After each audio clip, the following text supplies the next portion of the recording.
Vamos dar início ao nosso Café com Palavra. Vamos sentar. Para aqueles que não me conhecem, meu nome é Davi Patrício, sou um dos presbíteros da igreja, sou também o tesoureiro da igreja, e dizer que fico bastante alegre em ver a igreja tratando sobre esse tema, o cristão e as finanças. Acho que é um assunto e um tema bastante edificante para a igreja, e tomara que essa noite seja dessa forma. Eu queria, com vocês, ler um versículo que está lá em Provérbios, capítulo 30, versículo 8, que diz assim: mantém longe de mim a falsidade e a mentira, não me deis nem pobreza nem riqueza, dá-me apenas o alimento necessário. Vamos orar? Senhor Deus e Pai, muito obrigado. Obrigado por esse dia. Muito obrigado, Deus, pelas tuas misericórdias que se renovam a cada manhã, pela tua graça, pelo teu cuidado, pelo teu amor. Eu te peço, Senhor, que essa noite seja uma noite, ó Deus, abençoadora para as nossas vidas. Tudo o que viemos a fazer aqui seja unicamente para a glória do teu nome. Abençoa o pastor Lucas, os irmãos Lucas Cavalcante e Yuri, que estarão aqui na frente, trazendo, ó Deus, tratar desse assunto, ó Deus, tão importante para a igreja. E nos dê, ó Deus, um final de semana debaixo da tua mão e para a glória do teu nome. Assim que eu te oro, no nome santo do Senhor Jesus Cristo. Amém. Vamos louvar o Senhor? Boa noite a todos, graça e paz. Amém.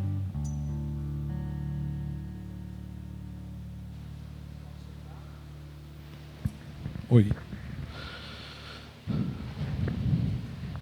Eu queria já de antemão chamar aqui o pastor Lucas, nossos irmãos Lucas Cavalcante e Yuri Daniel, que vai estar conversando com a gente sobre esse assunto.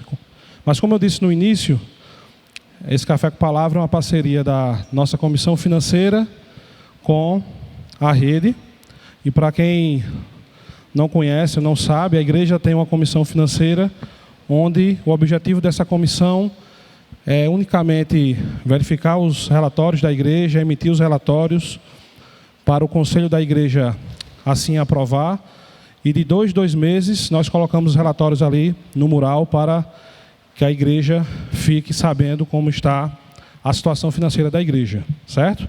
Então, qualquer dúvida que os irmãos tenham sobre a parte financeira da igreja, durante a semana, geralmente a gente está por aqui, é só entrar em contato aí com a secretária Aline, marcar algum horário que, com o maior prazer, tanto eu como Lucas Cavalcante, presbítero Jorge e o irmão Adenilson, que faz parte da comissão, a gente geralmente vai estar por aqui durante a semana, tá bom? Então Deus abençoe vocês, estejamos uma noite proveitosa.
pensado, e todos eles é trabalhado com amparo teológico, devocional.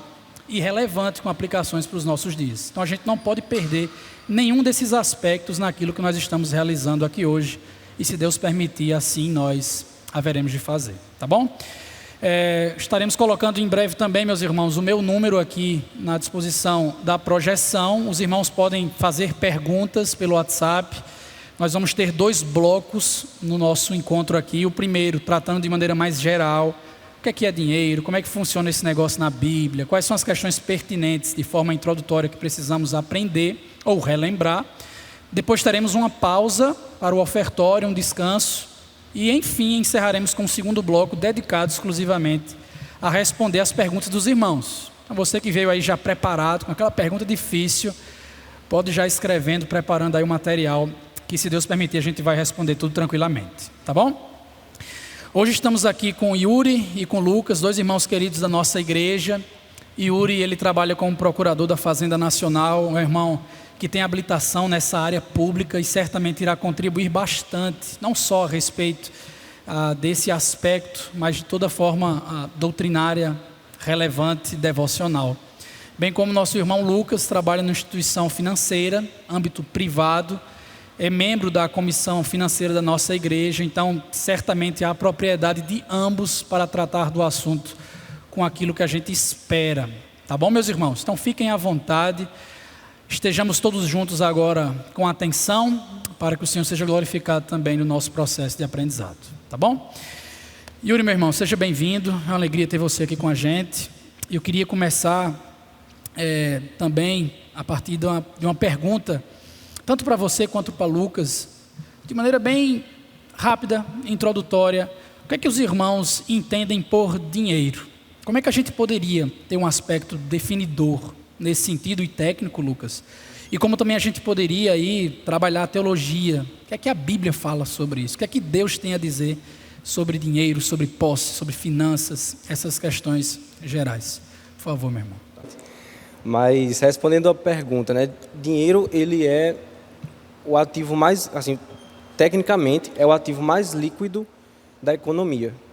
Ou seja, ele é como se fosse o ativo mais simples de todo um sistema financeiro. Na prática, o dinheiro ele serve como meio de pagamento. É a principal função dele. É poder facilitar negociações. Não existe uma data correta que alguém tenha escrito num livro, em tal dia foi inventado o dinheiro.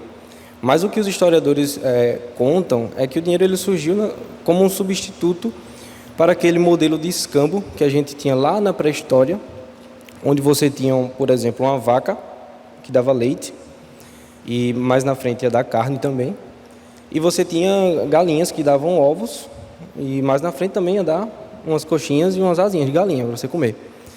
Então, como é que eu ia fazer uma negociação? Como é que eu consigo saber quantos bois, quantas vacas vale 100 galinhas? Ou quantas galinhas eu preciso para comprar um boi?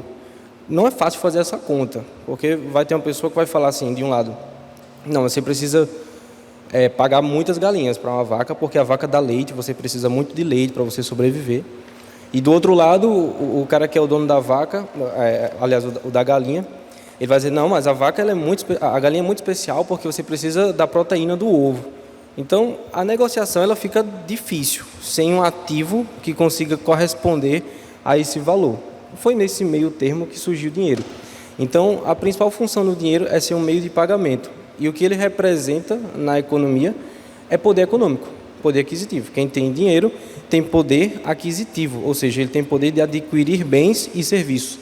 Então, o dinheiro ele é vamos dizer assim, o representante, ele evidencia poder econômico. Ficou claro a pergunta? Sim. E aí, Yuri? Primeiro, dizer aos irmãos aqui que é um grande prazer estar aqui com os irmãos, né? Convite, assim, eu me sinto muito feliz de estar aqui, partilhar esse conhecimento, e o nosso desejo é de que não seja só o partilhar de um conhecimento, né? De uma experiência, mas de que aqui ao final nós sejamos mudados e impactados, né? Pelo conhecimento da palavra.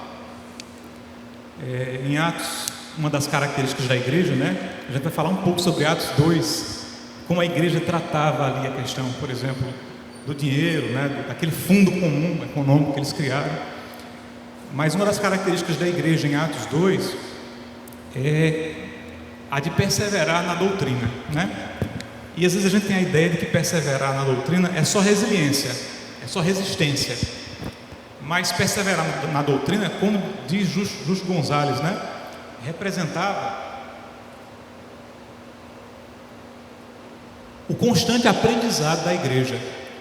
A igreja apostólica era uma escola para aqueles homens, né?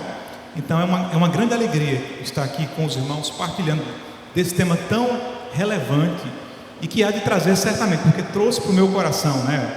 Quando eu me aprimorei um pouco mais no tema, trouxe modificação significativa para mim, e eu tenho certeza que Deus quer impactar aqui o coração dos irmãos aqui, né? Então, grande alegria, prazer estar aqui com o Lucas. E é o que o Lucas falou do ponto de vista econômico, né? O dinheiro é uma quantificação, é uma expressão econômica, não é isso, Lucas? De bens que valora, que mede bens e serviços. Então, quando a gente fala em dinheiro, do ponto de vista bíblico, a gente já associa dinheiro à quantificação de trabalho. E você entrou em trabalho, você já entrou no tema bíblico inicial. Porque se você pega a primeira parte lá de Gênesis capítulo 1 ao capítulo 12, geralmente Gênesis tem essas duas grandes partes, né? Do capítulo 1 ao capítulo 12 e do 12 até o restante, né? A primeira parte ali é a parte que descreve a cosmogonia, né? A criação do universo, que vai descrever o pacto das obras, né? O pacto da criação, o primeiro relacionamento de Deus com os homens, o primeiro contato, a queda. E ali naquela relação você já vê o trabalho presente, né?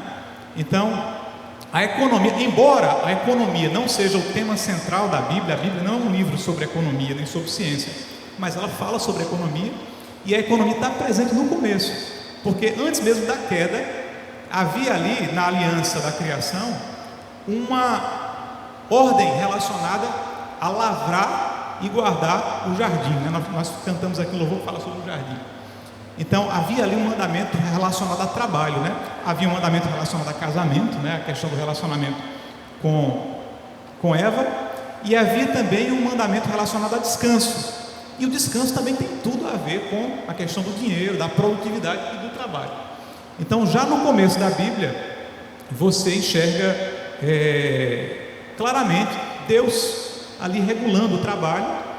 E um ponto, Lucas, antes de já passar para você, é que esse tema do dinheiro, do trabalho, né, das relações econômicas saudáveis, né, é um tema muitas vezes negligenciado, né?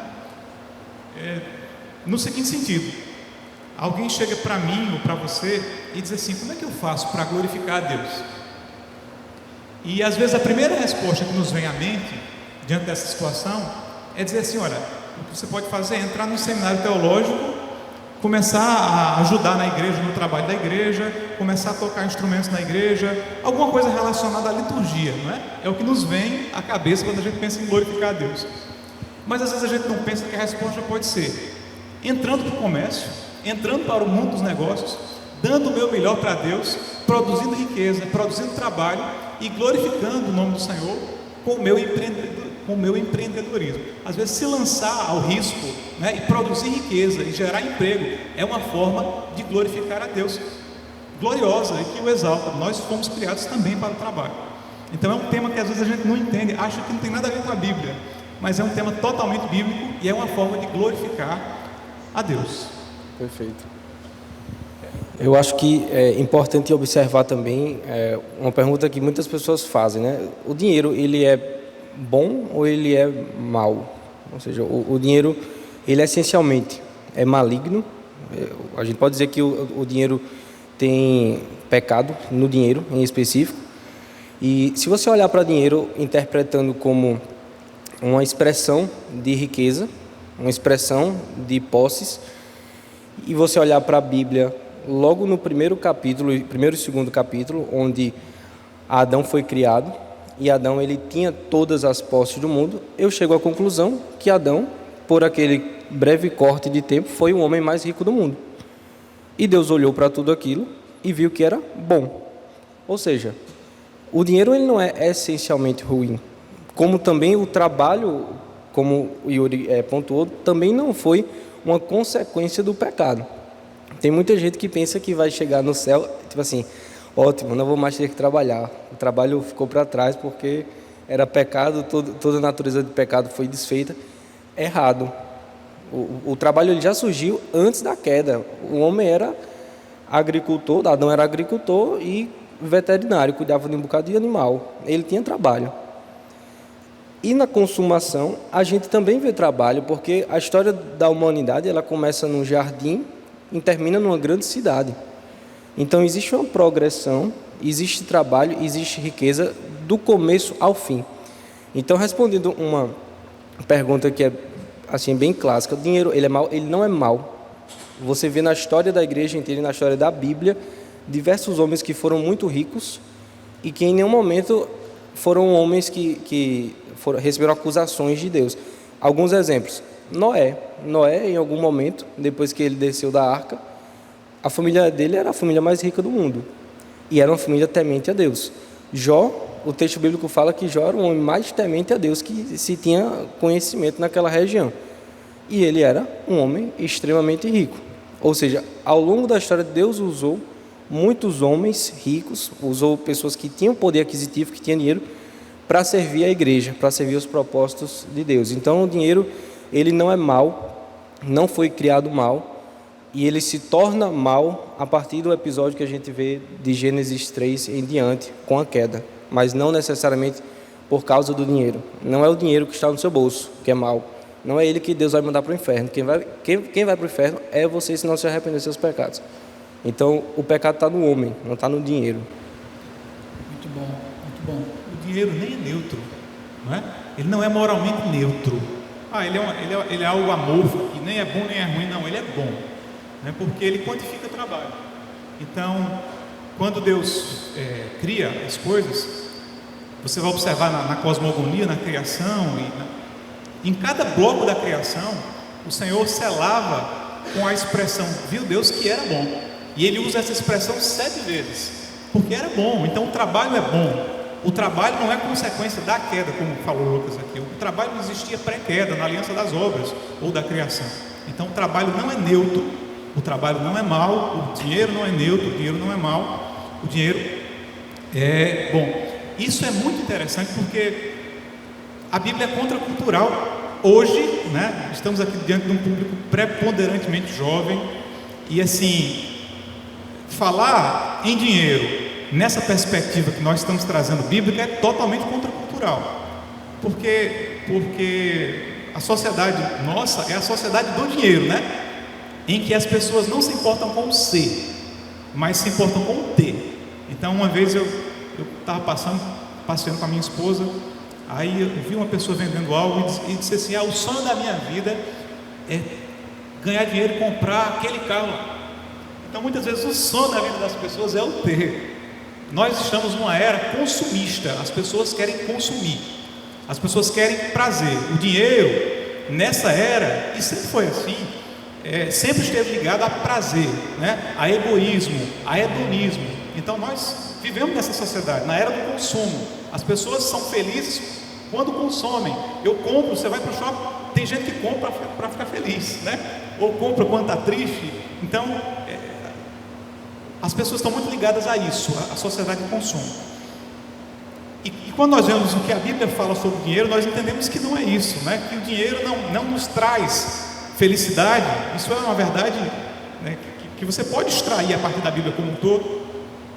E nós vemos que essa percepção de que o dinheiro é bom, como uma percepção contracultural, ela já se faz presente naqueles dias lá das civilizações orientais antigas, porque e das civilizações clássicas também, porque, por exemplo, na cultura helenística, aquilo que era matéria era visto como algo mau, né? Então a religiosidade pagã, especialmente helenística, o gnosticismo, né? Dentro dessas ramificações, enxergava a matéria e as coisas criadas, né, como algo essencialmente, ontologicamente ruim, perverso. E você chega de repente na Bíblia com a descrição hebraica de que não, de que as coisas criadas, que a matéria é boa, né? Que Deus fez todas as coisas boas e perfeitas. Então, é contracultural, irmãos. A Bíblia é o oposto dessa massificação de sociedade de consumo em que nós vivemos. A Bíblia é esse oposto à ideia de que eu sou feliz porque eu tenho, né? O posso todas as coisas naquele que me fortalece não é uma declaração de teologia da prosperidade. O posso todas as coisas naquele que me fortalece é uma declaração de que, tendo muito ou tendo pouco, eu posso todas as coisas porque eu sou sustentado por Cristo. Então, é importante a gente perceber, né, que a visão bíblica é uma visão contracultural e que o dinheiro, ele é bom. Deixa eu pegar um gancho aí, Yuri e Lucas. Se os irmãos estão acompanhando, nós fizemos 2 movimentos importantíssimos aqui. Primeiro é compreender que o dinheiro, atrelado à ideia de posse, é bom. Deus criou isso como expressão de sua graça. Nós não devemos enxergar de outra forma. Segunda, nós encontramos uma conectividade entre dinheiro e trabalho. É o que nós vamos pontuar um pouquinho mais à frente, mas que é fundamental para que os irmãos já consigam entender agora. Sempre a ideia de posse ligada ao trabalho.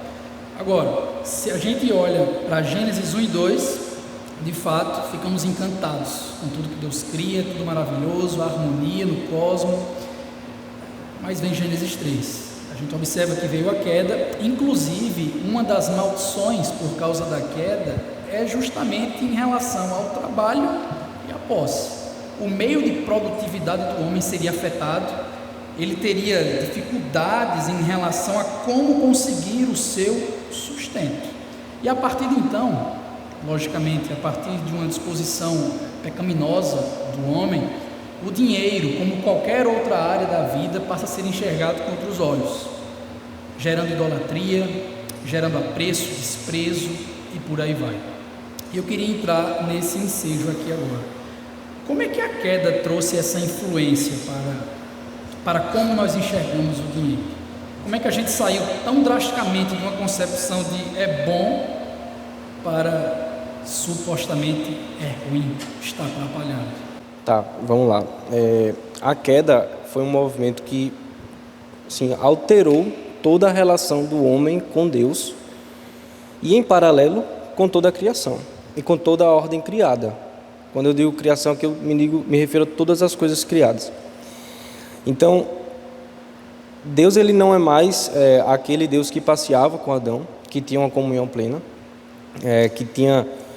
que provia diariamente ali todos os recursos que Adão precisava para fazer a sua manutenção. A partir de agora, Deus, ele se torna um inimigo do homem, por causa do próprio homem. Não que Deus tenha virado as costas para Adão, mas o contrário, Adão virou as costas para Deus. E aí todas as áreas da vida humana se alteraram, mudaram.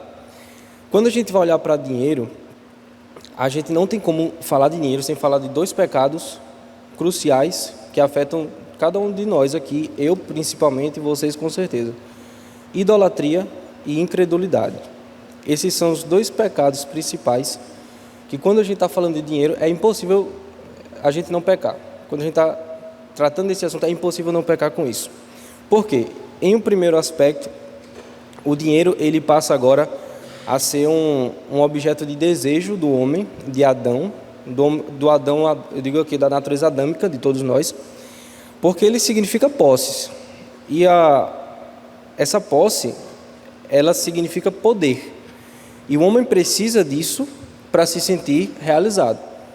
Porque o Adão de Gênesis 3, ele não é mais o Adão que estava plenamente realizado em Deus.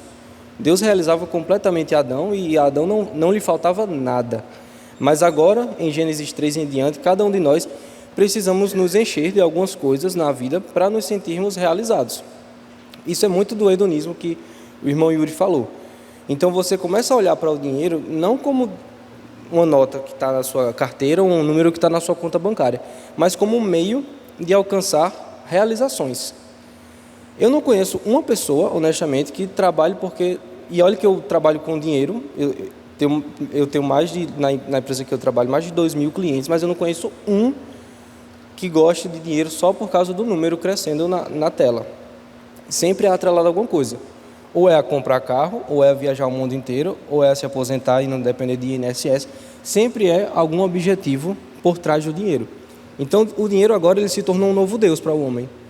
Porque Adão agora ele olha para Deus e pensa, eu não vou tirar a minha providência, não vou esperar a minha providência desse Deus. Eu vou buscar por minhas próprias forças. Então, a gente começa a idolatrar o dinheiro. Por outro lado, a gente começa também a nos tornarmos incrédulos. A gente para de crer na provisão de Deus. Então, Adão agora que antes dependia exclusivamente da providência de Deus, ele começa a pensar, rapaz, eu preciso de um plano B, porque vai que Deus falha, vai que ele esquece, vai que ele se atrasa e ele não me dá o pão de cada dia.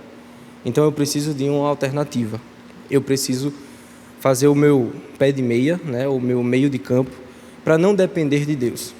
E pense comigo, você e eu com certeza já pensamos nisso. Você e eu com certeza. Eu lembro que quando eu fui casar, minha esposa está ali atrás, acho que 5 meses, 6 meses antes de a gente casar, eu fui demitido. E eu fiquei sem emprego, estava noivo, estava com data marcada, tudo. E aí, cara, somos humanos, bate aquele medo, o que é que eu vou fazer? Preciso arrumar alguma forma de ter renda para poder casar. E é muito difícil a gente se lembrar de Deus e a gente confiar tranquilamente, a gente realmente descansar em Deus. Porque o dinheiro, ele envolve o nosso coração. Não tem como falar de dinheiro sem falar do envolvimento do coração. Então a incredulidade, ela começou a afetar a forma como o homem lida com o dinheiro. Porque ele olha para o dinheiro agora como o seu provedor. Ele olha para a sua conta bancária e ele entende que na sua conta bancária é que está o pão de cada dia. É o seu trabalho, e aí muitas pessoas idolatram o trabalho porque meio que em paralelo ela está idolatrando a forma dela obter o dinheiro, e ela passa a ter Deus como um plano B. O plano B agora não era mais aquela conta bancária. A conta bancária é o meu plano A, porque ali eu sei que está sobre meu comando, está sobre meu poder. E Deus é só um acessório, para quando a minha conta bancária falhar, Deus ir lá e prover o que eu preciso. Então a queda ela bagunçou isso, o homem parou de ser dependente de Deus, parou de confiar em Deus, e nós fomos invadidos por idolatria, adorando o dinheiro como meio pelo qual nós alcançamos as coisas, e por incredulidade. Hoje nós não conseguimos mais confiar 100% em Deus. O nosso coração de pedra, eu digo adâmico, uma pessoa antes do novo nascimento, ela não consegue depender de Deus, da provisão de Deus. Ela precisa ter o dinheiro como seu grande provedor. Um dos atributos de Deus, incomunicáveis, exclusivo dele, é a independência, né? E uma das coisas que a serpente maliciosamente incutiu no coração do ser humano foi: quando você desobedecer a prova, você será igual a Deus. E ser igual a Deus trazia em si a ideia de independência, né? Porque Deus é o ser supremo que independe de todas as coisas, que tem recursos ilimitados. Nós somos seres dependentes, né? A gente está sempre precisando ir no posto de combustível, abastecer o carro, porque a gente vai precisar, vai faltar. A gente depende sempre de alguma coisa. Então esse amor pelo dinheiro, que é o grande pecado, né? É a cobiça, essa distorção que o pecado gerou em nós, que o irmão Lucas mencionou bem aqui, nada mais é do que esse desejo de ser Deus que nós temos, o desejo de independência. Então eu quero uma super previdência, eu quero ter um investimento, uma conta bancária super cheia, para eu não precisar de ninguém, não vou mais trabalhar, não vou precisar de ninguém, e vou. Então é uma ideia distorcida de que eu não preciso confiar em Deus, não é? Então é por isso que quando o Senhor introduziu o povo na terra prometida, já entrando aqui na teologia bíblica, o Senhor coloca o povo em Canaã. Só que o Senhor não queria que o povo idolatrasse Canaã, a terra prometida, porque a tendência é essa: colocou na terra, não, eu vou parar de confiar em Deus e confiar na terra. Então o Senhor, ao mesmo tempo que coloca o povo na terra de Canaã, o Senhor limita essa propriedade para dizer o seguinte: olha, eu estou colocando na terra de Canaã, eu sou Jeová Jireh, o Deus provedor, eu sou o Deus que providencia tudo para vocês, estou abençoando vocês, dando prosperidade segundo a minha aliança, mas eu quero que vocês confiem em mim, não façam como Adão, né? Não confiem em si mesmos ou na terra, confiem em mim. E aí Deus começa a limitar a própria propriedade através da lei. Então a lei foi um instrumento que Deus deu ao homem, algo bom, para que o homem não confiasse em Canaã, mas confiasse em Deus. Aí Deus diz assim: olha, vocês vão trabalhar 6 dias, se esforcem, mas no 7º dia eu vou garantir a prosperidade. Não é a terra. Vocês vão trabalhar 6 anos. Aí vem, por exemplo, o ano sabático. A cada 6 anos eles produziam. No 7º ano a terra descansava, e o Senhor garantia que a colheita do 6º ano seria suficiente para prover o 7º e o 8º ano. Então veja só, isso para nós aqui, nessa cultura de trabalho por trabalho, de acordar cedo, de não dormir, de times money, isso é louco para a nossa civilização. Você imagina, Lucas, você trabalhar 6 anos e dizer assim: não, no 7º ano não vou trabalhar, eu vou confiar naquilo que Deus me deu nos anos anteriores e vai dar tudo certo. Veja, irmãos, é confiar no Senhor, né? Então, respondendo, reverendo, a questão, né? O que é que o pecado fez conosco? O pecado estilhaçou a imagem de Deus, né? Não destruiu, nós continuamos sendo a imagem de Deus, né? E lutamos para ser conforme a imagem do Filho de Deus. Mas assim, o pecado, ele desfigurou a nossa mente, inclusive, e a nossa relação com as coisas. É o chamado efeito noético. Não tem a ver com Noé não, tá? É o efeito mental do pecado. Então, o efeito noético do pecado, ele mexeu com a nossa forma de nos relacionar com as coisas. Então Deus, quando chega para Adão, estabelece para Adão mandatos, ordens. Um mandato espiritual, né? Ele deveria se relacionar com Deus. Todos os dias o Senhor, né, tinha um episódio de teofania. Deus se revelava a ele, conversava com ele no jardim. Era um mandato espiritual de relacionamento com Deus. Havia um mandato também de relacionamento social: crescer e multiplicar. Então o homem iria se relacionar com outras pessoas, e Deus não fez um exército de robôs adãos, ele fez pessoas diferentes e complementares, Adão e Eva. O homem iria se relacionar. E o outro mandato seria: dominai sobre todas as coisas, né?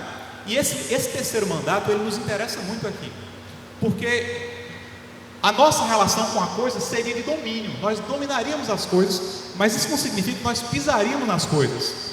Isso não significa que seria um domínio não sustentável, né? Seria uma relação harmônica com os animais, com as coisas criadas. Nós dominaríamos. Só que com o pecado, todos esses mandatos na nossa relação com Deus foram mexidos. Então, se eu tinha um mandato cultural de dominar sobre as coisas, agora as coisas começaram a me dominar. E é isso que acontece com o dinheiro. O dinheiro é bom, mas por causa do pecado, né, ele se torna um objeto de tentação. Ele em si é bom, mas ele é muito perigoso, né? Como diz a Bíblia, para grandes poderes... Não é a Bíblia não, né? Peter Parker, né? Para grandes poderes, grandes responsabilidades. É o tio Ben. O tio Ben, o tio do Peter Parker. O tio Ben, na verdade, né?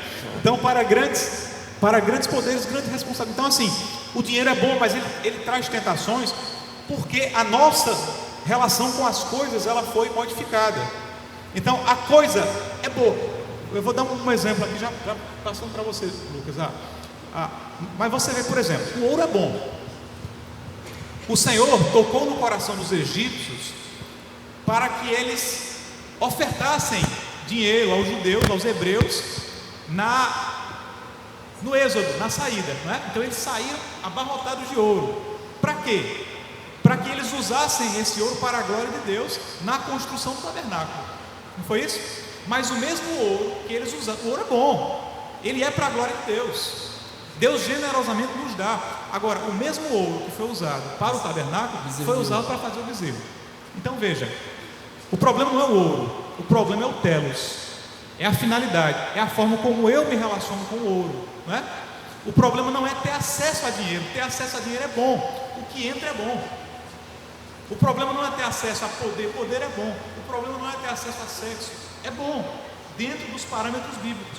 O problema não é ter acesso às coisas, não é o que entra, mas é o que sai. É como esse acesso muda a minha relação com as coisas. Então, assim, respondendo, o que aconteceu com a queda? Ela muda os nossos relacionamentos. O mandato cultural é alterado. Em vez de eu dominar a coisa para a glória de Deus, a coisa me domina para a minha própria glória. E aí, né, o mandato espiritual é alterado. Então, ao invés de eu fazer as coisas para a glória de Deus, agora eu começo a construir bezerro de ouro. Jeroboão fez 2. Para você ver como o pecado ele não vai sendo resolvido naturalmente. Tem que ter uma intervenção de Cristo. Porque um bezerro de ouro no Êxodo, lá em Jeroboão, o último rei antes da cisão de Israel norte e sul, 2 bezerros de ouro. Então a questão não está no ouro, a questão está no pecado, né? Muito bom.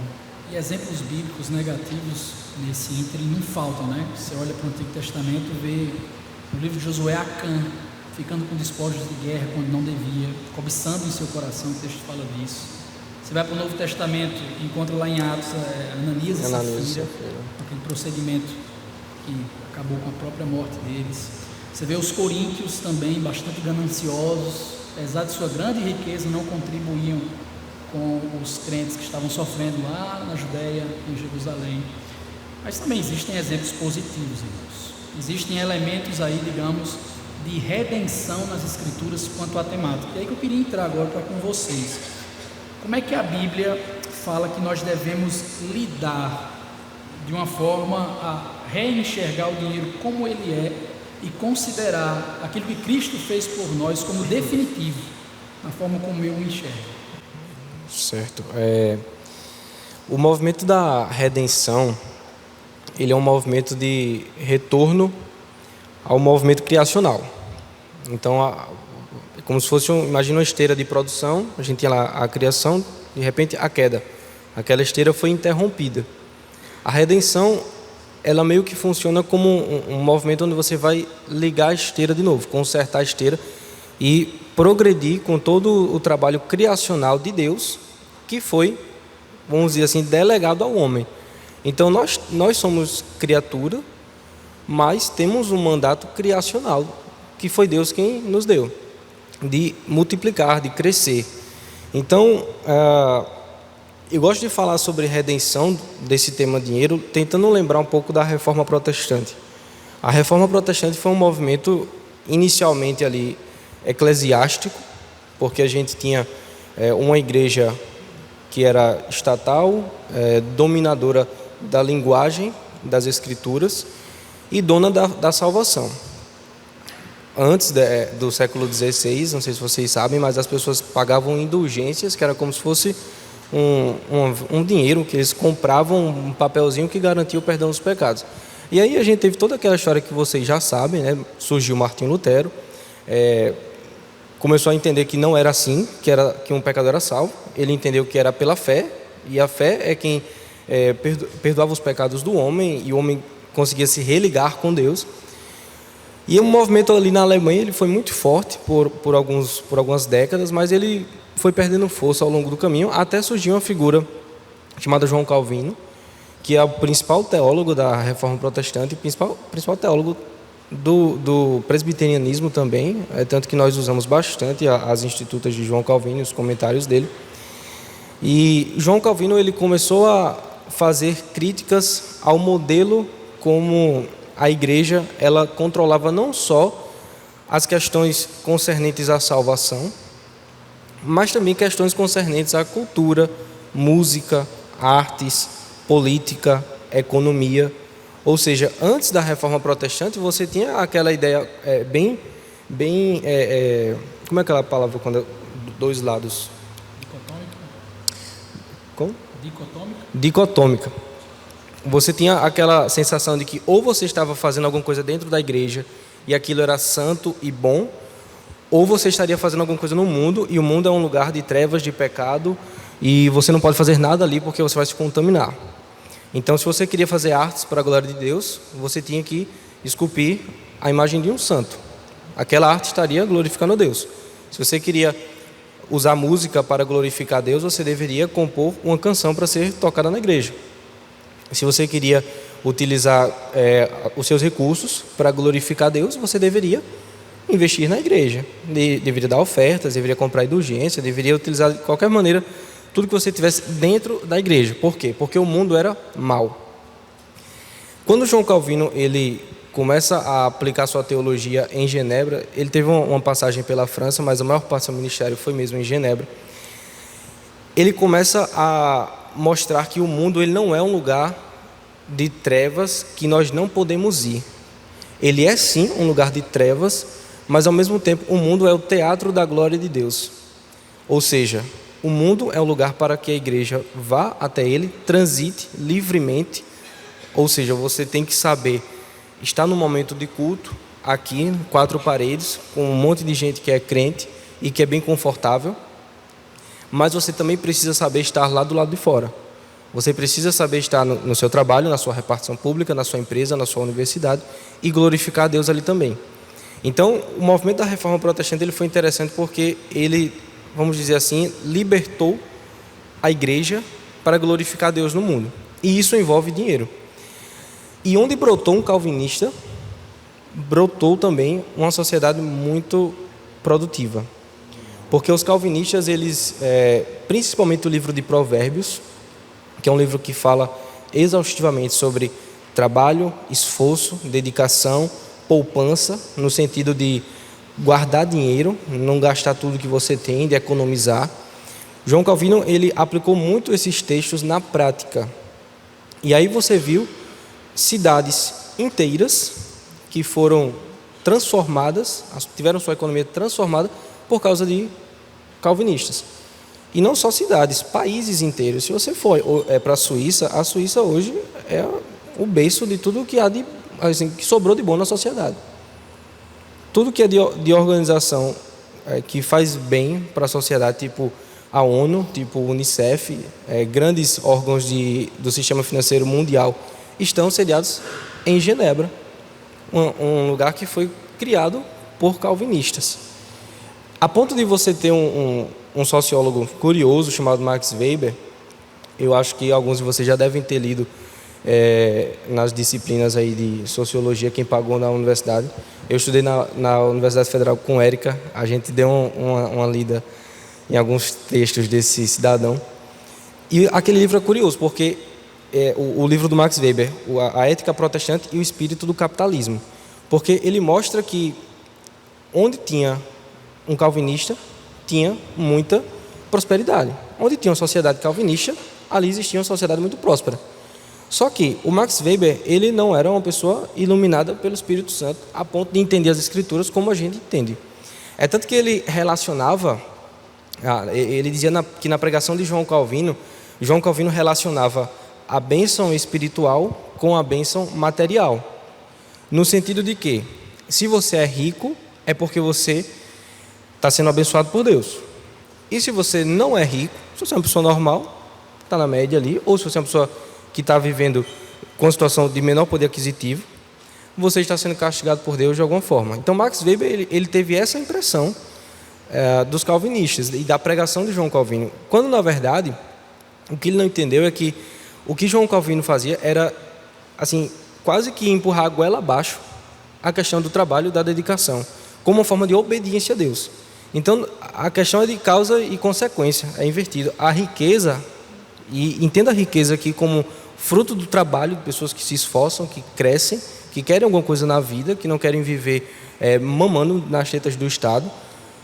Isso é bom. Isso é sinal de que você está obedecendo a Deus e Deus está lhe abençoando. Isso não é ruim. João Calvino, ele foi até muito criticado, porque isso já existia lá na França e depois foi trazido para Genebra também, um fundo de combate à miséria. Irmãos, miséria, pobreza extrema, é algo que deve ser combatido, não só pelas pessoas, pela igreja, até pelo próprio Estado. Existem passagens na Bíblia, principalmente no Antigo Testamento, onde Deus pune alguns reis e príncipes por não combaterem a miséria. Mas existe uma diferença colossal entre você combater miséria e você estimular a irresponsabilidade e a preguiça. Então, você ter ali um fundo no governo que vai ajudar pessoas a sair de uma situação de miséria, e aqui eu me refiro a dar o básico de educação, e preparar essa pessoa para o mercado de trabalho, isso é bíblico, isso glorifica a Deus demais. Mas você pegar um monte de gente preguiçosa e acostumar elas a não trabalhar, a não se envolver com o mandato criacional, isso não se parece nem um pouco com o que a gente vê nas Escrituras. Então João Calvino condenou fortemente alguns grupos que queriam receber renda, queriam receber um auxílio emergencial eterno, ad eterno, que queriam viver como carrapatos, sugando o sangue de pessoas trabalhadoras, a ponto de alguns mendigos de Genebra que não queriam trabalhar chegarem a ser expulsos da cidade. Muitos mendigos que não queriam trabalhar, queriam viver recebendo ajuda dos outros. E aqui eu não estou falando de pessoas que tinham um braço a menos, uma perna cortada, uma pessoa que não andava. Não, estou falando de pessoas saudáveis, como a maioria das pessoas que eu estou vendo aqui, jovens saudáveis. Essas pessoas que não queriam trabalhar, elas foram expulsas da cidade. Não por João Calvino, ele não era o dono da cidade, mas pelo próprio governo, e João Calvino aprovou a decisão. Porque, como diz nas Escrituras, aquele que não quer trabalhar, também não coma. E se você olhar, aqui eu já, para não me alongar muito, para os sistemas políticos e econômicos que vieram pós-reforma protestante, como, por exemplo, o comunismo e o socialismo, a gente chega num ponto chave para entender por que essas ideologias não funcionaram até hoje.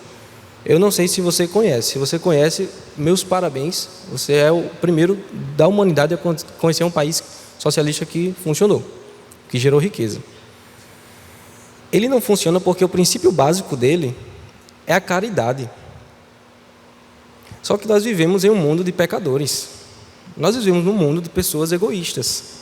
Nós vivemos num mundo de pessoas que não estão preocupadas com o próximo. Eu e você, que somos nascidos de novo, tivemos uma transfusão de espírito, nós às vezes nos comportamos assim, quanto mais pessoas que nunca conheceram Jesus. Então o socialismo parte de um princípio de que você precisa dar para o outro, você precisa tirar do que é seu para dar para o outro, só que é difícil fazer isso. E por que o modelo de livre mercado, e eu gosto de usar essa expressão mais do que usar a expressão capitalismo, porque o capitalismo ele traz um monte de coisa que a gente aprendeu na escola e nós somos educados por uma base socialista na nossa educação. Por que a economia de livre mercado, ou o capitalismo, se você entender da melhor forma possível, ele funciona? Por que ele gera riqueza em vários países do mundo, apesar de não ser perfeito? Porque ele não depende do pressuposto de você ser bom. Vou dar um exemplo aqui que está acontecendo comigo agora. Matheus Ribeiro, que está ali sentado, ele é uma pessoa que está gravando uns conteúdos que a gente faz lá no trabalho. A gente está gerando riqueza para Matheus Ribeiro, a gente está pagando a ele. Só que eu não estou pagando o Matheus Ribeiro porque eu sou bonzinho. E eu falo assim, caramba, que legal, o Matheus Ribeiro está trabalhando ali, vou pagar ele, porque ele é uma pessoa boa. Ele é uma pessoa boa, tá, gente? Ele é um menino legal. Mas eu não estou fazendo isso por ele porque ele é um menino legal, porque ele é um amigo meu e porque eu sou bonzinho. Eu estou fazendo isso porque eu tenho um projeto e eu preciso do trabalho dele. Esse meu projeto não envolve, em primeira medida, deixar o Matheus Ribeiro rico. Eu quero gravar, não entenda isso mal, viu, Matheus Ribeiro? A gente quer que você cresça também. Mas o meu projeto principal é ter um conteúdo na internet. E eu preciso de alguém que grave isso. Ou seja, não foi algo relacionado a ele. Eu não pensei nele. Mas mesmo eu não estando pensando nele, eu ajudei ele. Os maiores avanços que a gente já teve na sociedade não foram realizados por pessoas que pensaram em ajudar o próximo. Não foram realizados por grandes convênios de estados, de nações, para fazer um grande bem e salvar a humanidade. Os maiores avanços e as maiores gerações de riqueza foram feitas por pessoas egoístas. Que é um exemplo, Mark Zuckerberg, o cara que criou o Facebook e saiu comprando todas as redes sociais aí que a gente conhece hoje. Quantas vezes esse cara já não me ajudou no meu trabalho? Quando você está usando o WhatsApp, eu acho que todo mundo hoje em dia usa o WhatsApp para trabalhar, para falar com qualquer pessoa. Você está se utilizando de um negócio que um cara lá do outro lado do mundo criou. Ele não estava pensando em nenhum momento em ajudar você. Ele estava pensando em ganhar dinheiro. Mas ele acabou ajudando você. Então o sistema capitalista, ele funciona melhor do que o sistema socialista, porque ele não parte do pressuposto que você precisa de bondade, que você precisa ser uma pessoa generosa, porque nós não temos esse tipo de pessoa no mundo. O mundo só tem pecadores. Mas o sistema capitalista, ele também não é perfeito, porque ele não tem um termômetro de moral. E é aqui que nós, como crentes, devemos nos posicionar. Por quê?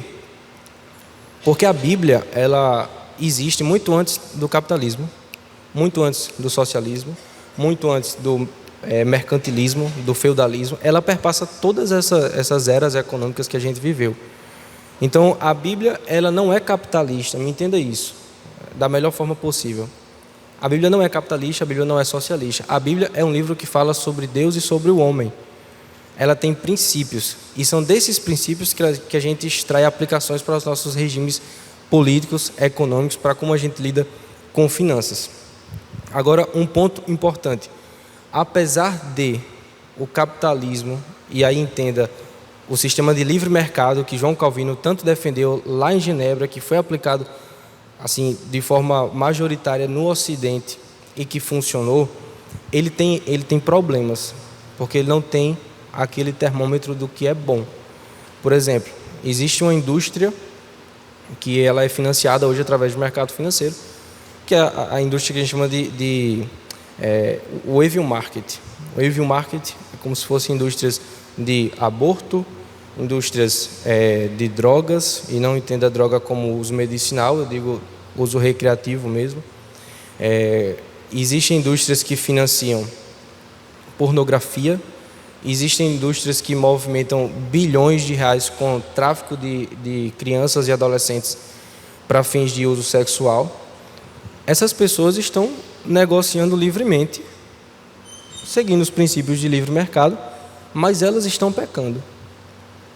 Esse tipo de negócio, esse tipo de indústria, apesar de ser feito de forma livre entre as pessoas, ele é pecaminoso.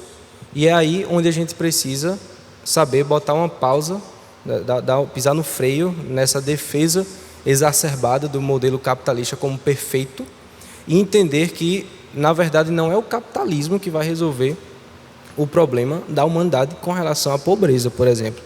Porque a pobreza, ela tem um cunho espiritual. E esse problema só quem pode resolver é Jesus Cristo. No final das contas, a salvação do homem, não só da sua alma, mas de toda a sua vida, ela não está na mão de um sistema político. Ela não está na mão do capitalismo nem do socialismo. É Cristo quem pode dar. Então, quando a gente pensa dessa forma, a gente consegue olhar para o regime capitalista como algo mais adequado, mas que não soluciona o problema do homem. O que soluciona é Jesus Cristo. E eu consigo olhar para regimes socialistas e rejeitar de cara, porque são contra princípios da Bíblia. Tem até um questionamento, eu vou pedir para você falar, Yuri, porque eu estou me alongando muito aqui, de propriedade privada. Muitas pessoas acreditam que a gente devia repartir tudo entre todo mundo e que há bases bíblicas para defender isso. Mas vou deixar você explicar melhor o porquê não. A gente vai voltar para esse assunto. Muito bom a introdução de Lucas sobre Estado, sistema de governo. Nós vamos voltar para isso aí, irmãos, se Deus permitir. Mas por causa do tempo, vamos fazer uma pausa agora rapidinho.